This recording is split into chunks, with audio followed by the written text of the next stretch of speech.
Hello friends, வாங்க இன்றைக்கி வீடியோவில் நம்ம ராகி தோசை ஈஸியான முறையில் எப்படி செய்யுதுன்னு பார்க்கலாம். இப்போ ராகி நான் 2 டம்ளர் அளவு, இந்த டம்ளர் நான் வெந்தயம் எடுத்துக்கிட்டேன். இந்த அளவு 200 கிராம் இருக்கிற அளவு டம்ளர் இது. இதில் நான் ரேஷன் அரிசிலாம் 2 டம்ளரும், அப்புறம் ராகி 2 டம்ளரும் தான் அதில் ஊற வச்சுருக்கேன். இதை நல்லா கழுவிட்டு கிட்டத்தட்ட ஒரு 10 மணி நேரம், ஒரு 8 மணி நேரம்ன்றது கண்டிப்பாக ஊறினா தான் அந்த ராகி நல்லா நமக்கு மிக்ஸி கிரைண்டரில் எதில் போட்டாலுமே நல்லா அரைப்படும். இல்லைன்னா ஒரு மாதிரி நரன்னு இருக்க மாதிரி அப்படியே வீழ்ச்சிட்டு இருக்க மாதிரி சொல்லுவாங்களே, அந்த மாதிரி இருக்கும். நொரப்பாகவே இருக்கும். அவ்வளோவா அரைப்படாது, நைஸாகவும் வராது. அதனால் ஒரு 10 மணி நேரம் ஊறிச்சுன்னா, இப்போ நான் காலைல ஒரு 10 மணி அளவுக்கு ஊற வைக்கிறேன். நைட்டு ஒரு 7, 8 மணிக்கு மேலே நம்ம அரைச்சோம்னா நைட்டுக்கு மறுநாள் காலைக்கு நம்ம தோசையோ இட்லியோ ஊற்றிக்கலாம். நான் தோசைக்கு தான் பிளான் பண்ணியிருக்கேன். ஏன்னா நம்ம மாத கடைசின்றதுனால உளுந்து கம்மியாக இருந்தது என்கிட்ட. அதனால் சரி நம்ம அந்த மாதிரி நான் பண்ணிக்கலான்னு உளுந்து மட்டும் ஒரு கம்மியாக ஒரு 4 டேபிள் ஸ்பூன் சேர்த்து நம்ம ஒரு அரைக்கிறதுக்கு 1 மணி நேரத்துக்கு முன்னாடி ஊற வச்சாலே போதும். இப்போ வெந்தயம் நான் அதிக அளவு சேர்த்துக்கிட்டேன். ஏன்னா இப்போ உஷ்ணம் அதிகமாக இருக்க மாதிரி தான் இருக்குது. மழை நாள் பனி நாள் இருக்க மாதிரி இருக்க தவிர இந்த நாளில் நம்ம வெந்தயம் இந்த மாதிரி தயிர் மோர் சேர்த்துக்கிறது ரொம்ப நல்லதாக தான் இருக்கும். இன்னும் கேட்டால் தலைக்கே எண்ணெய் தேய்ச்சி குளிக்கிறது நல்லா குளிக்கணும்னு சொல்லுவாங்க. அந்த அளவுக்கு ஹீட் அதிகமாக தான் இருக்குது உடம்புல.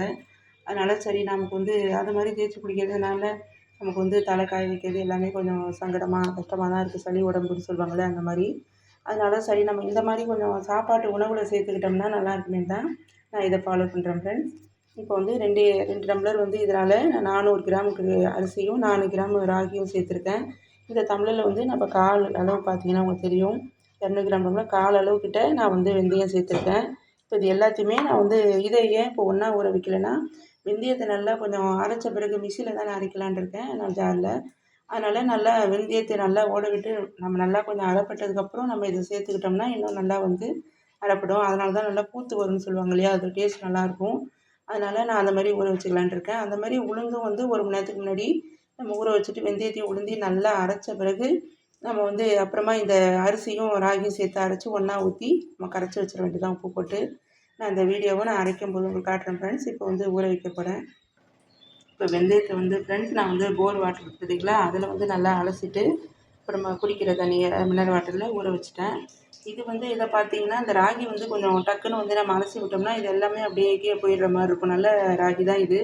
ஆனால் அது ஊற ஊற தான் அது உள்ளே போகும். அதனால் சேர்த்து நாய்க்கு வச்சு நம்ம அது நல்லா கொஞ்சம் ஊறினதும் நம்ம அலசி விட்டோம்னா இவ்வளோ ராகி வேஸ்ட் ஆகாது. இல்லைன்னா அப்படியே தண்ணியில் ஓடிடும். நம்ம வடிகட்டி எடுத்தாலும் வேஸ்டேஜ்லாம் மேலே மிதங்காது, சேர்ந்து போகிற மாதிரி இருக்கும். அதனால் கொஞ்சம் ஊறிச்சுன்னா அந்த அப்புறம் நல்லா இதுவாக இருக்கிற அதாவது முழுசாக இருக்கிற ராகிலாம் உள்ளே போய்டும். மேலே வேஸ்டேஜ்லாம் கொஞ்சம் மிதங்கும் நாய்க்கு வச்சு. அதை நம்ம அப்படியே லைட்டாக அலசிட்டு நம்ம அப்படியே விட்டுட்டு 2 3 தடவை அலசி வச்சிட்டோம்னா நல்லா ஊறிடும் ஃப்ரெண்ட்ஸ். அப்போ நல்ல தண்ணி கூட ஊற்றி ஊற வச்சிட்டோம்னா அந்த தண்ணியை நம்ம நல்லா அரைச்சிட்டு நம்ம மாவரைக்கவே யூஸ் பண்ணிக்கலாம். அந்த மாதிரி பண்ணும்போது அது சத்துள்ளதாகவும் நமக்கு கிடைக்கும். இது யூஸ்ஃபுல்லாக இருக்கணும்னு நினைக்கிறேன் ஃப்ரெண்ட்ஸ். மாவரைக்கும் போது நான் காமிக்கிறேன். திரும்ப தோசை ஊற்றும் போதுமே நான் காமிக்கிறேன் ஃப்ரெண்ட்ஸ். அப்புறம் சிறுதானியம் சாப்பிட்றது ரொம்ப நல்லது. அது நிறைய வீடியோலுமே நான் சொல்லியிருக்கேன். இந்த மாதிரி வாரத்தில் 1 நாள், மாதத்தில் ஒரு 4 நாள், அதாவது 1 நாள் 2 நாளாவது முடிஞ்ச வரைக்கும் மாதத்தில் நம்ம சேர்த்துக்கலாம். ஆனால் வாரம் 2 தடவை சேர்த்துக்கிட்டாலுமே உடம்புக்கு ரொம்பவே நமக்கு நல்லது தான். இதுமாரி அரைக்கும்போது நமக்கு யூஸ்ஃபுல்லாக இருக்குது ஃப்ரெண்ட்ஸ். மற்றபடி வேறு என்ன செஞ்சு கொடுத்தா கூழ் கஞ்சிலாம் பிள்ளைங்க குடிக்கிறதில்ல.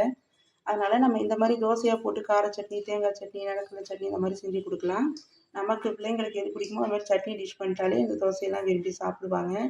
நம்மலாம் குழந்தையில இருக்கும்போது நிறைய இந்த மாதிரி தோசை, அப்புறம் கூழ் இந்த மாதிரிலாம் நிறைய சாப்பிட்டு தான் வளர்ந்தோம். அதனால தான் கொஞ்சமாவது நமக்குலாம் உடம்புல கொஞ்சம் தெம்பு இருக்கிற மாதிரி எனக்கு தோணும். ஆனால் இப்போ இருக்கிற நம்ம பிள்ளைங்களுக்கெல்லாம் ரொம்ப உடம்பு வெள்ளை வெள்ளன்னு தான் இருக்கும். ஏதாவது உடம்பு உள்ளனாலே டக்குன்னு படுத்துருவாங்க.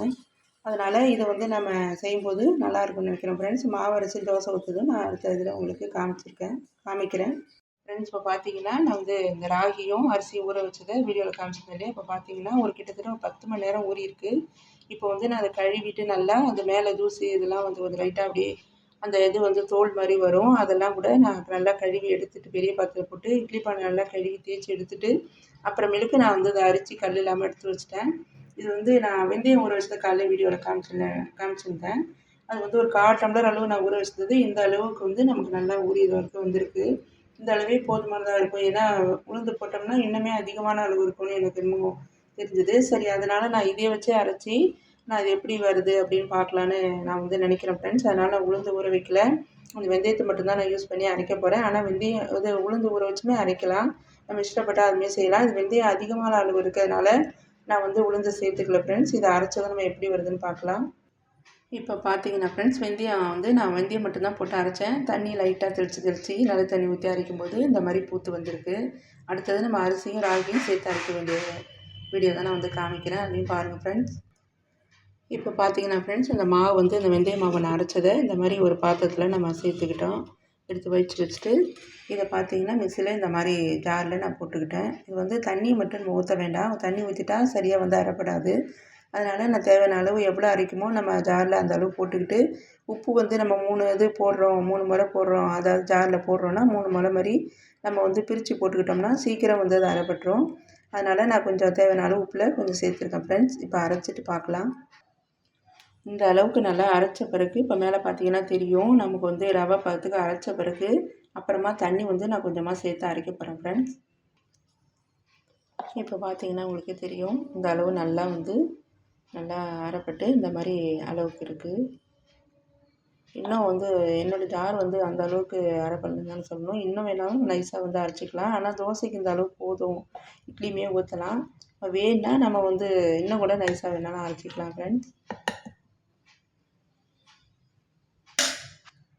இது போலவே நான் மற்ற அரிசி இந்த மாதிரி போட்டு நான் மற்றதையும் அரைச்சி எடுத்துகிட்டு மறுபடியும் காமிக்கிறேன் ஃப்ரெண்ட்ஸ். இப்போ பார்த்தீங்கன்னா நான் எல்லா மாவும், அதாவது வெந்தய மாவு அரைச்சதை முன்ன காமிச்சேன். ரெண்டாவது நான் வந்து ஃபஸ்ட்டு ஜாரில் போடும்போது நான் அதுவே காமிச்சேன். அதுக்கப்புறம் 2 இது வந்து நான் போட்டிருக்கேன். மொத்தம் 3 தடவை வந்து நான் அரிசி அந்த ராகியை சேர்த்தேன். ஃபஸ்ட்டு இது வெந்தயம், அதாவது 4 தடவை நான் அரைச்சிக்கிட்டேன் ஃப்ரெண்ட்ஸ்.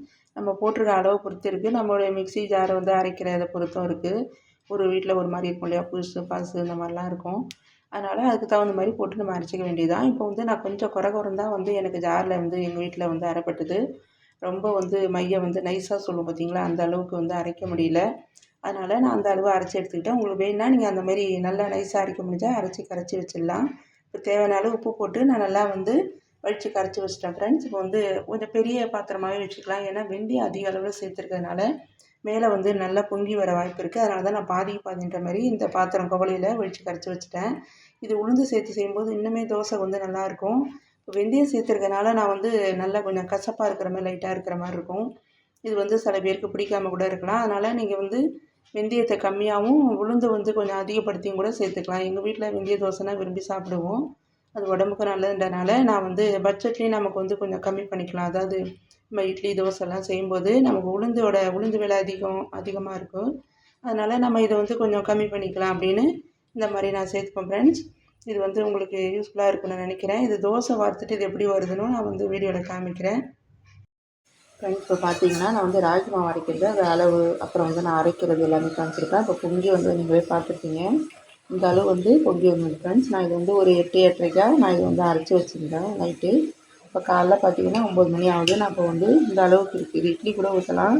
நான் வந்து தோசை தான் கொஞ்சம் பிடிக்குவாங்க. இந்த மாதிரி இட்லினா எங்கள் வீட்டில் வந்து கொஞ்சம் சாப்பிட்றது கஷ்டம். அதனால் எனக்கு பிடிக்கும், ஆனால் பிள்ளைங்கள்லாம் சாப்பிட்றது கஷ்டன்றனால நான் வந்து இதை நான் தோசை தான் ஊற்றலான்னு இருக்கேன் ஃப்ரெண்ட்ஸ். இது கொஞ்சம் தண்ணி கலந்து மாவு லிக்விடாக மாற்றிட்டு ஊற்றினா நல்லாயிருக்கும். எப்படின்னு பார்க்கலாம். இப்போ வந்து நான் கொஞ்சம் தண்ணி கலந்துட்டு மாவு தனியாக எடுத்துகிட்டு இந்த அளவுக்கு தோசை அளவுக்கு நான் வந்து ஊற்றுறதுக்கு நான் வந்து லிக்விடாக கரைச்சிக்கிட்டேன் ஃப்ரெண்ட்ஸ். சட்னியுமே வந்து பார்த்துக்கிட்டோங்க ரெடி ஆகிடுச்சு. இது வந்து வரமல்லி தக்காளி சட்னி இருக்கும் இல்லையா, அதுவும் இது வந்து நம்ம கொஞ்சம் பொட்டுக்கடலை சேர்த்து அரைக்கிற சட்னி. இந்த 2 சட்னியுமே கொஞ்சம் நல்லாயிருக்கும். தேங்காய் சட்னி நல்லாயிருக்கும். ஏன்னா வந்து நைட்டு வந்து நான் தேங்காய் சட்னி அரைச்சிங்கன்னா அதனால் வேணாம்னு சொல்லிட்டு நான் அது மாதிரி செஞ்சுருக்கேன் ஃப்ரெண்ட்ஸ். இப்போ தோசை ஊற்றி எப்படி வருதுன்னு பார்க்கலாம். இப்போ தோசை ஊற்ற போகிறேன் ஃப்ரெண்ட்ஸ், எப்படி வருதுன்னு பார்க்கலாம். இதை மாதிரி வந்து நான் முன்னே ஒரு தடவை அரைச்சி நான் வந்து இந்த மாதிரி வீடியோவில் உங்களுக்கு காமிச்சிருக்கேன். இப்போ நான் வீட்டுக்கு செஞ்சதுனால சரி திரும்ப காமிக்கலாம் அப்படின்னு சொல்லிட்டு நான் இப்போ வந்து ரொம்ப இதுவாக காமிக்கல, ரொம்ப எடுத்து அளவுலாம் சொல்லலை. சும்மா வீட்டுக்கு செஞ்சதை நான் அப்படியே எடுத்து காமிச்சிருக்கேன். அதனால் இப்போ சரியாக கொஞ்சம் நல்லா உங்களுக்கு காமிச்சா புரியுமேன்னு சொல்லி காமிச்சிருக்கேன் ஃப்ரெண்ட்ஸ். நானே வீடியோ எடுத்துக்கிட்டே நான் வந்து தோசை ஊற்றுறதுனால நான் வந்து எண்ணெய்லாம் ஊற்றுறதுனால ஆயில் ஊற்றுறதுக்கு கீழே வச்சுட்டு மற்ற ஃபோன் வச்சுட்டு தான் நான் வந்து ஊற்றினேன் ஃப்ரெண்ட்ஸ். இப்போ எண்ணெய் ஊற்றி நல்லா வெந்துட்டுருக்கு. இது வந்து ரோஸ்ட்டு மாதிரியும் வந்து நம்ம ஊற்றிக்கலாம். நமக்கு வேணுன்னா நம்ம வந்து சாதாரண கல் தோசை ஊற்றுவோம் இல்லையா, அந்த மாதிரி கொஞ்சம் தடிமனாகவும் ஊற்றிக்கலாம். நமக்கு எப்படி இருக்குமோ வந்து ஊற்றிக்கலாம். நான் வந்து இப்படி இல்லாமல் அப்படி இல்லாமல் நடுத்தரமாக ஊற்றிருக்கேன். இது ரோஸ்ட்டு மாதிரியும் நீங்கள் உங்களுக்கு ஊற்றி சாப்பிட்லாம் ஃப்ரெண்ட்ஸ். இப்போ பார்த்தீங்கன்னா தெரியும், இது வந்து நல்லாவே இந்த தோசை வந்துடுச்சு. நம்ம வந்து குறிப்பிட வேண்டியதான். இது வந்து அரைச்சதுமே நீங்கள் பார்த்துருப்பீங்க. நான் முழு சூடு அரைக்கலாம்னு நினச்சேன். ஆனால் வெந்தயமே கொஞ்சம் நிறைய இருந்ததுனால நான் வந்து சேர்க்கல. ஆனால் வெறும் வெந்தயத்துக்கே தோசை வந்து எப்படி வந்துட்டு பாருங்கள் ஃப்ரெண்ட்ஸ். டேஸ்ட்டும் வந்து இது நல்லாயிருக்குன்னு தான் நினைக்கிறேன். ஏன்னா இப்போ இந்த ராகிலாம் சேர்த்துருனாலே அரிசியை விட ராகியோட இது வந்து அதிகம்னு சொல்லுவாங்களே. அதனால் அந்த சிறு கசப்பு கூட தெரியாதுன்னு நினைக்கிறேன். டேஸ்ட் எப்படி இருக்குன்னு பார்த்துட்டு நான் வந்து உங்களுக்கு சொல்கிறேன் ஃப்ரெண்ட்ஸ். இப்போ இந்த தோசையுமே நல்லா வெந்து வந்துடுச்சு. இப்போ இதெல்லாம் நம்ம திருப்பியாச்சு. இல்லைன்னா நெய் விட்டு கூட பிள்ளைங்களுக்கு சுட்டு கொடுக்கலாம். நெய் வெண்ணெல்லாம் சேர்த்தோம்னா இதிலே நம்ம தாளிச்சு குட்டி கூட செய்ய முடியாது. அப்புறம் வந்து நம்ம குழி பணியாரம் சட்டி இருந்தால் அதுலேயும் கூட ஊற்றலாம். என்கிட்ட குழி பணியாரம் சட்டி இல்லை, அதனால் நான் வந்து அது மாதிரி ஊற்றலை. இதே வந்து வெங்காயம்லாம் கூட தாளித்து நம்ம ஊற்றப்ப மாதிரி மூடி எடுக்க முடியாது தோசைகளில், அந்த மாதிரி கூட ஊற்றினா ரொம்பவே சூப்பராக இருக்கும் ஃப்ரெண்ட்ஸ். தாளிச்சிட்டு அதுவுமே வேணால் நீங்கள் ட்ரை பண்ணி பாருங்கள். நான் ஊற்றினேன்னா அதுவுமே உங்களுக்கு காமிக்கிறேன் ஃப்ரெண்ட்ஸ். இப்போ பார்த்தீங்கன்னா நான் அடுத்து தோசை ஊற்றிட்டேன். இது வெந்துட்டுருக்கு. நம்ம வந்து சட்னி ஊற்றிட்டு சாப்பிட வேண்டியதுதான்.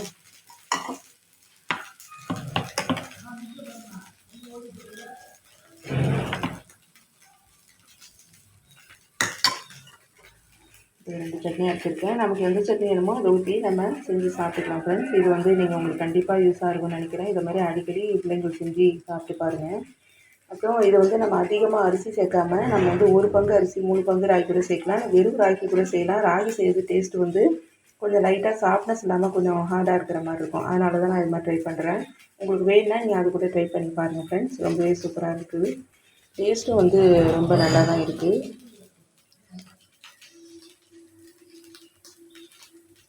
டேஸ்ட்டும் ரொம்பவே சூப்பராக இருக்குது ஃப்ரெண்ட்ஸ். நீங்களுமே செஞ்சு ட்ரை பண்ணி சாப்பிட்டு எனக்கு கமெண்ட்டில் சொல்லுங்கள். Bye friends.